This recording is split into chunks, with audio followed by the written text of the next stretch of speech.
श्री कृष्ण कहते हैं, सच्चे समर्पण के बिना कोई भी कार्य संभव नहीं होता, इसलिए अपने कर्मों को पूरी आत्मा से करो। अवसर की पहचान करो और उसे पकड़ लो, क्योंकि जीवन में अवसरों का महत्व अनमोल होता है।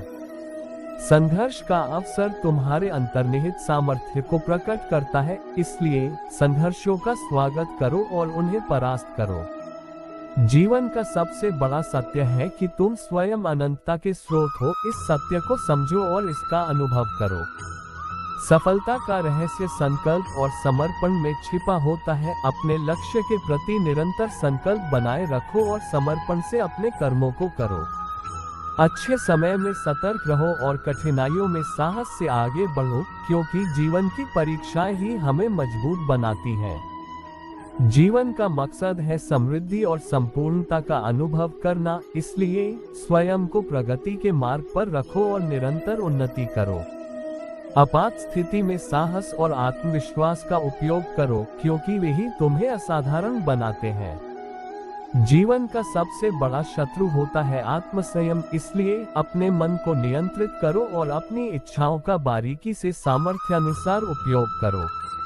सफलता का सबसे बड़ा रहस्य है संघर्ष में भी आनंद और समानता की भावना रखना। जीवन का अर्थ उच्चतम स्वर्ग की प्राप्ति है और इसे प्राप्त करने के लिए तुम्हें सच्ची सेवा करनी होगी।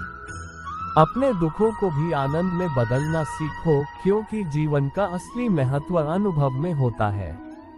जब तुम अपने कर्मों को पूरी समर्पण से करोगे, तब तुम दृढ़ता और साहस के साथ अपने लक्ष्य को प्राप्त करोगे। सच्ची संतुष्टि वह है जो अपने कर्मों में पाई जाती है, और ये तुम्हें आनंद और शांति का अनुभव कराती है। आपात समय में अपनी शक्तियों को प्रकट करो और अपने आप को अद्वितीय साबित करो। सच्चे प्रेम में समर्पित होकर अपने कर्तव्यों को पूरा करो, क्योंकि प्रेम ही सच्ची सफलता का आधार होता है। जीवन में संतुष्टि के लिए अपनी इच्छाओं को संयमित रखो और सदैव सचेत रहो। आध्यात्मिक उन्नति का मार्ग स्वयं को ज्ञान के प्रकाश में डुबोने में है, और यह ज्ञान अनंतता का स्रोत है। समय का महत्व समझो और उसे सदैव सदुपयोग में लगाओ, क्योंकि समय की एकसानी बर्दाश्त नहीं करती। अपनी क्षमताओं को पहचानो और उन्हें सही दिशा में उपयोग करो, क्योंकि तुम असीमित संभावनाओं का ध्यान आकर्षित कर सकते हो। समय को मूल्यवान रखो और उसे सावधानी पूर्वक बिताओ, क्योंकि समय एक अनमोल संपत्ति है जो वापस नहीं आती। जीवन में सच्चे स्नेह का आनंद उठाओ और अपने प्रियजनों के साथ प्रेम से व्यवहार करो। अपने स्वयं के और दूसरों के संपूर्ण स्वास्थ्य का ध्यान रखो, क्योंकि शारीरिक और मानसिक तंदुरुस्ती सफलता की महान आवश्यकता होती है। जीवन की हर घड़ी को संदर्भित करो और उसे उपयोगी बनाओ, क्योंकि हर लम्हा एक अवसर हो सकता है। समृद्धि के लिए समर्पण करो, परंतु संलग्नता की उम्मीद न रखो। समृद्धि अपने आप साथ लाएगी। अपने कर्मों को निष्पक्षता के साथ करो, क्योंकि निष्पक्षता ही आध्यात्मिक संदेश का आदान प्रदान होती है। जीवन में समानता और न्याय का पालन करो, क्योंकि ये दायित्व है और सच्ची सफलता का मार्ग दर्शाता है। दृढ़ता और साहस के साथ अपने सपनों की पूर्ति करो, क्योंकि सपने ही उच्चतम वास्तविकता का आधार होते हैं। आत्मविश्वास का संरक्षण करो और अपनी सत्ता में विश्वास रखो, क्योंकि यही आपको असाधारण बनाता है। जीवन में उच्चतम आनंद की प्राप्ति के लिए तुम्हें विवेकपूर्वक कर्म करना चाहिए। सच्ची सफलता उसे मिलती है जो अपने कर्मों में सत्यता और प्रेम के साथ लगा रहता है।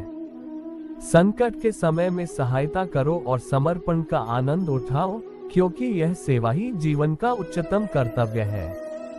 आत्मा के आधार पर आपात समय में साहपूर्वक कार्य करो, क्योंकि आत्मा ही अद्वितीय और अच्छी बुद्धि की स्रोत है। आपात समय में समर्पण और सहायता करो, क्योंकि यह आपको असाधारण बनाता है और आपके जीवन को धार्मिक रूप से पूर्ण करता है।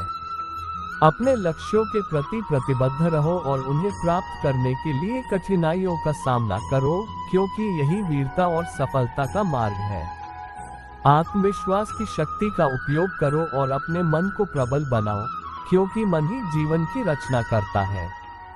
संघर्षों को आनंद पूर्वक स्वीकार करो, क्योंकि वे तुम्हें सामर्थ्य और परिणामों की ओर ले जाते हैं।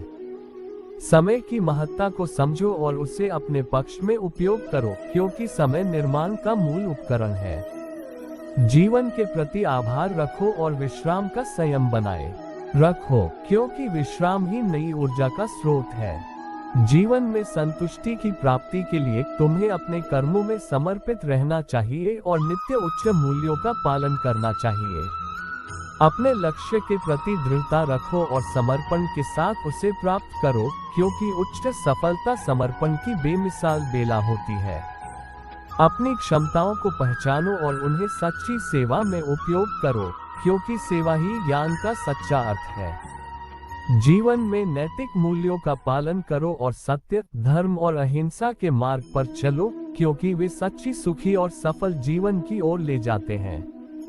संघर्ष को वरदान मानो, क्योंकि वह तुम्हें परिवर्तन और प्रगति की ओर ले जाता है। आत्मनिरीक्षण का अभ्यास करो और अपनी अवधारणाओं और कार्यों की मूल्यांकन करो, क्योंकि यही ज्ञान और समय का महत्वपूर्ण उपयोग है। दूसरों के संग्रह को उच्चतम संघर्ष में परिवर्तित करो, क्योंकि वह तुम्हें परिवर्तन की शक्ति देता है और तुम्हें बेहतर बनाता है। आपात समय में सहनशीलता और दृढ़ता का पालन करो, क्योंकि वे तुम्हें दृढ़ता और स्थिरता की ओर ले जाते हैं। अपने सपनों का पालन करो और संकल्प मजबूत रखो, क्योंकि सपने ही जीवन की आग और प्रेरणा होते हैं। आत्मविश्वास और आत्मसम्मान का संरक्षण करो, क्योंकि वे तुम्हें निर्माण की ऊर्जा और स्थिरता प्रदान करते हैं। संयम का पालन करो और अपनी इच्छाओं को नियंत्रित करो, क्योंकि संयम अद्वितीय शक्ति का स्रोत है। अपने कर्मों में पूर्णता का प्रयास करो, क्योंकि पूर्णता ही स्वार्थ और खुशहाली का आधार है। अपने दृष्टिकोण को उच्च स्तर पर रखो और अवसरों को पहचानो, क्योंकि अवसर एक सफलता का मार्ग हो सकते हैं। आपात समय में धैर्य और विवेक पूर्वक कार्य करो, क्योंकि वे तुम्हें समस्याओं से पार करने में मदद करेंगे। आपात समय में संघर्ष न करें, बल्कि समस्याओं का समाधान खोजें, क्योंकि समस्याएं अवसर के रूप में छिपी होती हैं। हमारे भाग्य में जो लिखा में वो हमसे कोई छीन नहीं सकता, वो हमें मिलकर ही रहेगा। अगर हमारे भाग्य में लिखा होगा हम इतने समय तक जीवित रहने वाले हैं, तो किसी की भी ताकत नहीं है कि हमें उससे पहले मार सके। हमें हमारे कर्म और भाग्य के हिसाब से ही सब कुछ मिलता है। एक किसान था, उसके पास एक बकरा और 2 बैल थे। दोनों बैलों से वह खेत जोतने का काम करवाता था। दोनों बैल दिन भर कड़ी मेहनत करके खेतों की जुताई करते थे और बकरा दिन भर इधर उधर घूमकर हरी हरी घास चरता रहता था। बकरा खा पीकर काफी मोटा तगड़ा हो गया था। ये देखकर बैल सोचते कि इस बकरे के तो मजे हैं, कुछ काम करता तो नहीं है और ऊपर से सारा दिन इधर उधर घूमकर खाता रहता है।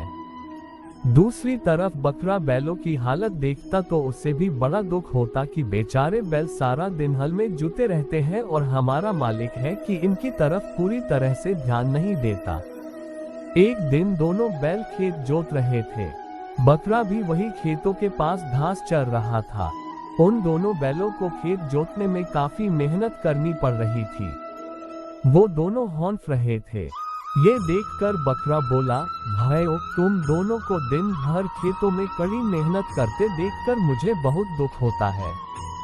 बकरा बोला, किंतु मैं क्या कर सकता हूँ, ये तो तुम्हारे भाग्य का खेल है। मुझे देखो, मेरे पास दिन भर चरने के अलावा और कोई काम ही नहीं होता है। दिन भर मैं इधर उधर मैदानों में चरता रहता हूँ। किसान की पत्नी खुद खेतों में जाती है और मेरे लिए हरी पत्तियां और घास लेकर आती है। तुम दोनों तो मुझसे ईर्ष्या करते होंगे। दोनों बैल चुपचाप बकरे की बातें सुनते रहे। जब वह शाम को खेतों में से काम करके वापस आए तो उन्होंने देखा कि किसान की पत्नी किसी कसाई से धन लेकर उसे वह बकरा बेच रही थी। दोनों बैलों की आंखों में आंसू भर आए। बेचारे कर भी क्या सकते थे। उनमें से एक धीमे स्वर में बोला, मुझे लगता है कि तुम्हारे भाग्य में यही लिखा था।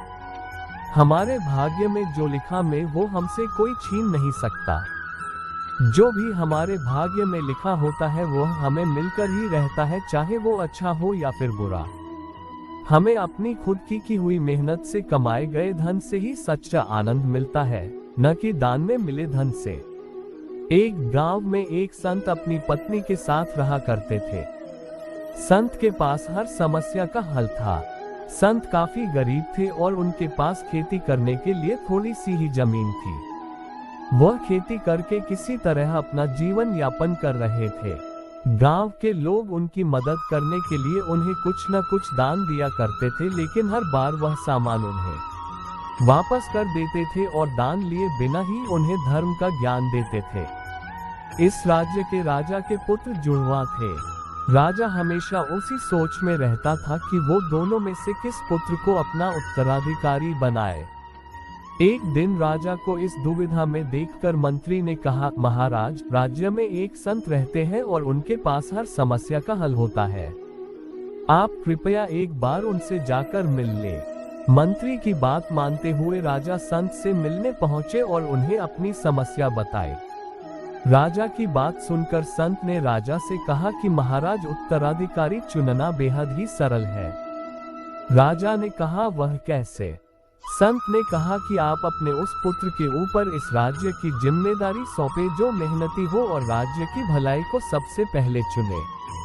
संत की बात सुनकर राजा की दुविधा दूर हो गई। राजमहल जाकर राजा ने मंत्री से कहा कि संत के घर पर सोने और चांदी के सिक्के और अन्य तरह की वस्तुएं भेजी जाए।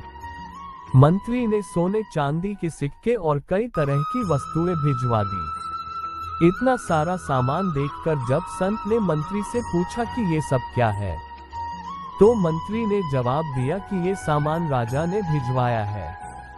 संत ने सारा सामान वापस राजा के पास भेज दिया और अगले दिन राजमहल जाकर राजा से कहा कि मैं मेहनत करके धन कमाने में विश्वास रखता हूँ और आपके द्वारा दिया गया ये दान मुझे स्वीकार नहीं है।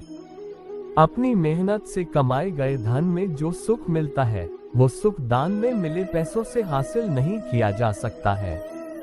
राजा को संत की ये बात काफी अच्छी लगी और राजा ने संत को अपने राज्य का पुरोहित नियुक्त कर लिया। मेहनत से कमाए गए धन से ही सच्चा आनंद मिलता है, न कि दान में मिले धन से।